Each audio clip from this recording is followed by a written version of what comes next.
నేను చాలాసార్లు చెప్తుంటాను, మీరొక సినిమా చూడండి, ఓ పాట వినండి, ఒక పేపర్లో ఒక వార్త చదవండి, ఎవరో ఇద్దరు మాట్లాడుకున్నప్పుడు వినండి. ప్రతి దాన్ని మనకేం ఉపయోగపడుతుంది, మన జీవితానికి ఎలా అన్వయించుకోవాలి అనేది నిరంతరం మనం ఆలోచించాలి. జీవితాన్ని అన్వయించుకొని మనకు ఒక లైఫ్ లెసన్ లాగా ఇది ఎలా ఉపయోగపడుతుంది అనేది ఆలోచించాలి. ముఖ్యంగా మనము కథలు, నేను చాలాసార్లు చెప్పాను, ఈ కథలతో మన జీవితాన్ని కంప్లీట్గా మార్చుకోవచ్చు, మన పర్సనాలిటీని అద్భుతంగా డెవలప్ చేసుకోవచ్చు.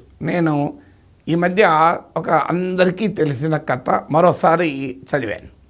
ఇది మనం చిన్నప్పుడు కొన్ని వందల సార్లు విన్న కథ, తెలిసిన కథ, ఇల్లు ఏమీ కొత్త లేదు ఈ కథలు. ఏంటా కథ?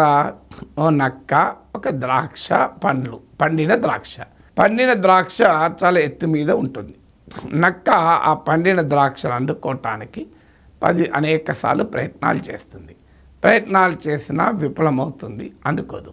తనకు దక్కలేదు కదా, అది తన అసమర్థత అనుకోదు. తన అసమర్థత అనుకోకుండా అవి ఏమంటుందంటే, ఏముంది, అవి టేస్ట్ లేవు, అవి బిట్టర్గా ఉన్నాయి, సోరుగా ఉన్నాయి అంటది. అంటే ఆ రుచిగా లేవు, తీయగా లేవు అని, బాగా పుల్లగా ఉన్నాయని చెప్తుంది. అంటే ఏంటి నక్క చెప్పదలుచుకున్నది? మరి నిజంగానే పుల్లగా ఉంటే, నిజంగానే బిట్టర్గా ఉంటే ఎందుకని ఇంత సాక ఆ అందని ద్రాక్ష కొరకు, ఆ పండిన ద్రాక్ష కొరకు నక్క తీవ్ర ప్రయత్నాలు చేసింది. తీవ్ర ప్రయత్నాలు చేసి విఫలమైనాక మాత్రమే ఆ ద్రాక్ష పళ్ళు తనకు అందలేదు అని అనకుండా ఆ ద్రాక్ష పళ్ళు రుచిగా లేవు అనడం మొదలుపెట్టారు. ఈ కథ చదివినప్పుడు అనిపించింది, మన చుట్టూ ఉన్న ప్రపంచంలో చాలామందికి ఈ ధోరణి ఉంటుంది. ఏంటి ఆ ధోరణి? నా తప్పేం లేదు, ఒక జరిగిన దానికి తన తప్పు కాదు, అనేక మంది తప్పని చూస్తారు తప్ప తన తప్పు చూడరు. తప్పులెన్నోవారు తండోపతండములు ఊర్వజనులకెల్లా నుండి తప్పులెన్నోవారు తమ తప్పులు ఎరగరు అని చిన్నప్పుడు శతక సాహిత్యం. పొరపాటున కనుక భాషా దోషాలుంటే క్షమించండి, సడన్గా చెప్తున్నాను కనుక. అంటే తప్పులు ప్రతి ఒక్కరిలోనూ ఉంటుంది, కానీ తమలో ఉన్న తప్పులు చూడరు, ఎదుటి వారిలో ఉన్న తప్పులు పట్టుకుంటారు. మాకు మ్యాథమెటిక్స్ టీచర్ ఉండే, గురువుల్ని మనం అనకూడదు కానీ విషయం చెప్పాలి కనుక, ఇంటర్మీడియట్లో ఆ మ్యాథ్స్ ఒక ప్రాబ్లం సాల్వ్ చేస్తూ బోర్డు మీద సగం సాల్వ్ అయిపోయాక ఎక్కడో స్ట్రక్ అయిపోయేవాడు, ఆయనకు కూడా మర్చిపోయేవాడు. అప్పుడు వెంటనే ఇది అంత ఇంపార్టెంట్ కాదు అనేవాడు. ఎందుకన్నా అలా ఇంపార్టెంట్ కాదు, నేను మళ్ళీ చదివి చెప్తాను అనేవాడు కాదు, ఇదంత ఇంపార్టెంట్ కాదు అనేవాడు. మేము ఇక నెక్స్ట్ టైం నుంచి కొంటపొర పిల్లలు ఉంటారు కదా క్లాస్లో, ఆయన సగం దాకా వచ్చి కొద్దిగా తటపటాయిస్తున్నాడు, తలగొక్కుంటున్నాడు అంటేనే పిల్లల కింద నుంచి సార్ అది ఇంపార్టెంట్ కాదు సార్ వదిలేయండి అనేవాళ్ళం. సో అలా ఎప్పుడు కూడా మనం ఏం చేస్తుంటామంటే we try to defend our selves. కానీ జీవితంలో ఎప్పుడైనా గుర్తుపెట్టుకోండి, తనను తాను డిఫెండ్ చేసుకున్న వ్యక్తి ఎప్పుడూ జీవితంలో విజయం సాధించడు. తనను తాను ప్రశ్నించుకున్న వ్యక్తి మాత్రమే జీవితంలో విజయం సాధిస్తూ ఉంటాడు.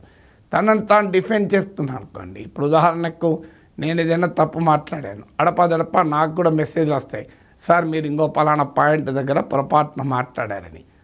నేనేం చేస్తాను, నా తప్పులు ఉంటాయండి, తప్పులు లేని ఎవరికి, భగవంతుడు కూడా తప్పులు చేస్తాడు, తప్పులు చేయనివాడు ఎవడన్నా ఉంటాడా అని అనను. ఎప్పుడన్నా అనొచ్చట్లా, ఎప్పుడంటాను, నన్ను అవమానించేలా మాట్లాడితే అంటాను.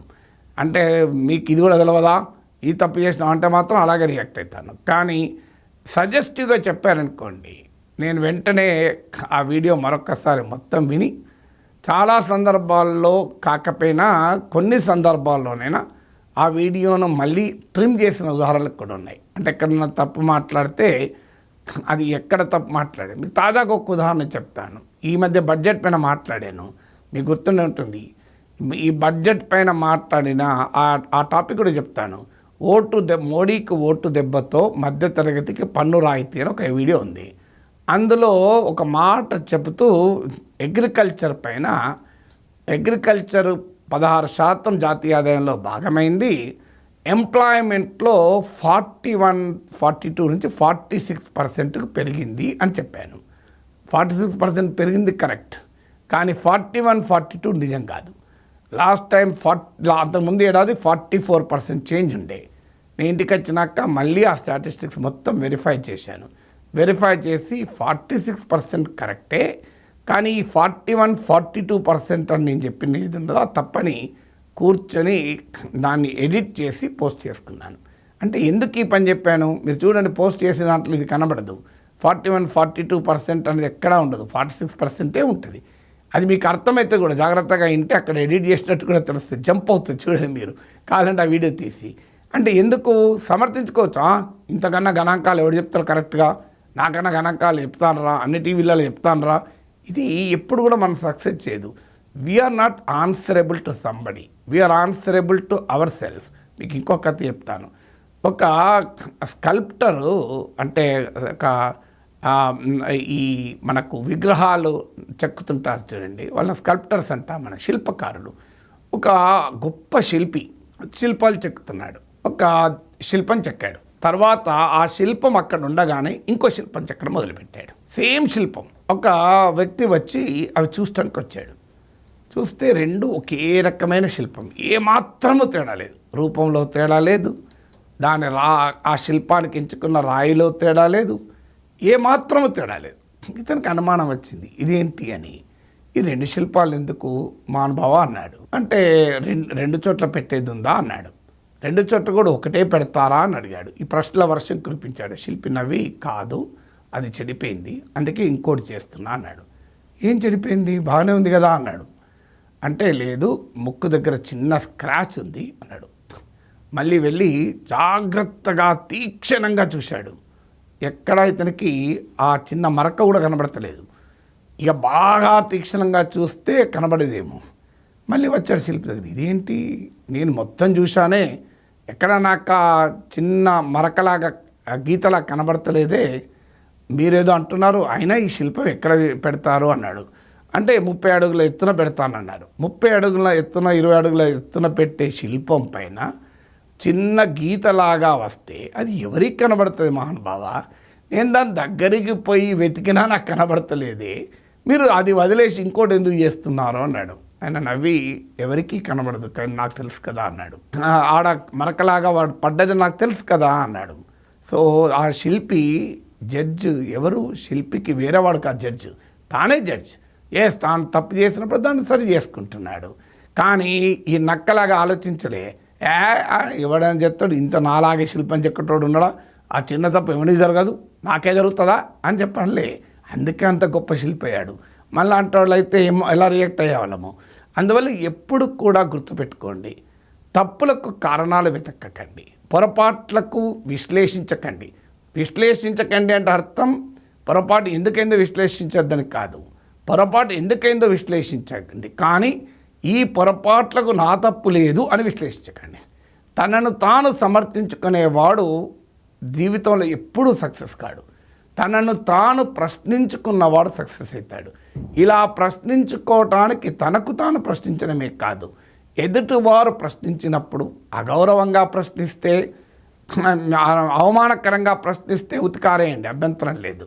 కానీ గౌరవంగా మీకు సజెస్టివ్గా చెప్పినప్పుడు take it, receive it, introspect it.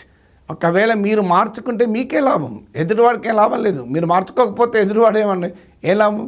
అందువల్ల you have to introspect yourself. అందువల్ల ద్రాక్ష పళ్ళు అందకపోతే ఎందుకు అందలేదో అర్థం చేసుకొని ఇంకేదైనా వేరే పొడుగ్గా ఉన్న జంతువు సహకారంతో వాటిని తీసుకోవాలి, లేదా తాను ఇంకా ఎక్కువ బలాన్ని కూడగట్టుకొని పైకి ఎగిరితే ద్రాక్ష పళ్ళు పడతాయో చూడాలి తప్ప ద్రాక్షలు బాగాలేవు అని సముదాయించుకుంటే ఆత్మసంతృప్తి అనుకుంటే పొరపాటు.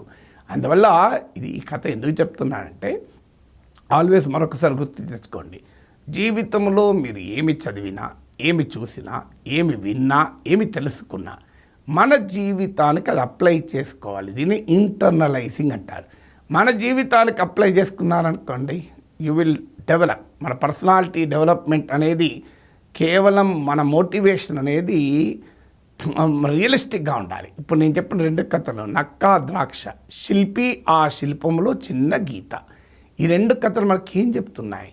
జీవితంలో మనకు మనమే judge, we are answerable to our selfs. మనకు మనమే జవాబుదారులు, ఎవరికోసమే మనం పనిచేయాల్సిన అవసరం లేదు. నిరంతరం మనం ఇంప్రూవ్ చేసుకోవాలి, అప్డేట్ చేసుకోవాలి.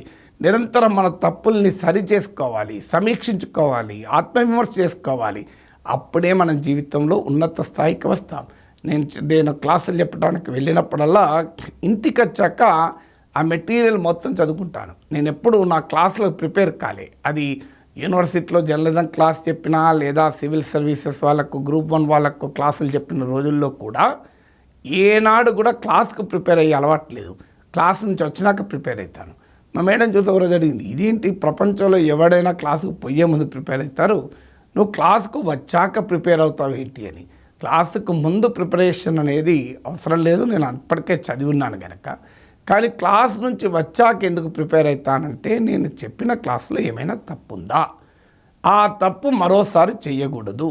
వీలైతే నెక్స్ట్ డే క్లాస్కి వెళ్ళి అది పెద్ద తప్పు అనుకోండి, ఇంకో నేను నిన్న చెప్పిన దాంట్లో ఈ పొరపాటు ఉంది, ఇది సరి చేసుకోండి. మీరు నా స్టూడెంట్స్ ఎవరైనా ఉంటే అడగండి. జర్నలిజం స్టూడెంట్స్ కానీ గ్రూప్ 1 సివిల్ సర్వీసెస్ రాసిన నా క్లాసులు ఉన్న స్టూడెంట్స్ చాలామంది ఉన్నారు, వందలలో ఉన్నారు, వేలలో ఉన్నారు. వాళ్ళు అడగని చెప్తారు. అనేక సందర్భాల్లో క్లాస్కు మళ్ళీ వెళ్ళి నిన్న చెప్పిన దాంట్లో ఇంకో ఈ స్టాటిస్టిక్ తప్పు ఉంది, ఈ గణాంకం తప్పు ఉంది, నేను వెరిఫై చేశాను, మళ్ళీ సరి చేసుకోండి అని చెప్తుంటాను. దీనివల్ల నా గౌరవం తగ్గదు, గౌరవం పెరుగుతుంది. తప్పు దాచిపెట్టడం వల్ల గౌరవం పెరగదు, తప్పును తెలుసుకొని సరి చేయడం వల్ల గౌరవం పెరుగుతుంది. అందువల్ల ఇప్పుడు కూడా మీరు గుర్తుపెట్టుకోండి, you have to clean your self always, you have to improve your self always. ఎవడో వచ్చి మనను ఇంప్రూవ్ చేయడు, మనమే ఇంప్రూవ్ కావాలి. మనం సూర్యునిలాగా ఉండాలి, స్వయం ప్రకాశితులుగా ఉండాలి తప్ప ఎవడో ప్రభావంతో ప్రకాశించాల్సిన అవసరం లేదు.